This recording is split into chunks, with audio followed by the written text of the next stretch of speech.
ஒரு மாதமாக இரவில் தூக்கம் வரவில்லை. நான் என்ன தவறு செய்தேன்? ஏன் மாற்றப்பட்டேன்? அன்புமணி ராமதாஸ் உருக்கம். ஒரு மாதமாக இரவில் தூக்கம் வரவில்லை. நான் என்ன தவறு செய்தேன்? ஏன் மாற்றப்பட்டேன் என்று பல கேள்விகள் எழுகின்றன என பாமக தலைவர் அன்புமணி ராமதாஸ் கூறியுள்ளார். தருமபுரியில் நடந்த நிகழ்ச்சி ஒன்றில் உரையாற்றிய பாமக தலைவர் அன்புமணி ராமதாஸ், நான் ஏன் தலைவர் பதவியிலிருந்து மாற்றப்பட்டேன் என நினைத்து ஒரு மாதமாக எனக்கு தூக்கம் வரவில்லை. மிகுந்த மன உளைச்சலில் இருக்கிறேன்.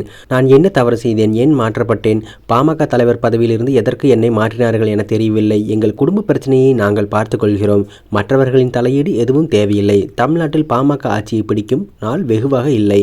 திட்டமிட்டு ஆட்சியை பிடிப்போம். என் கனவு, லட்சியம் எல்லாமே ஐயா என்ன நினைத்தாரோ அதைத்தான் நிறைவேற்றினேன். இனியும் ஒரு மகனாக ஐயா என்ன நினைக்கிறாரோ அதைத்தான் நிறைவேற்றுவேன்.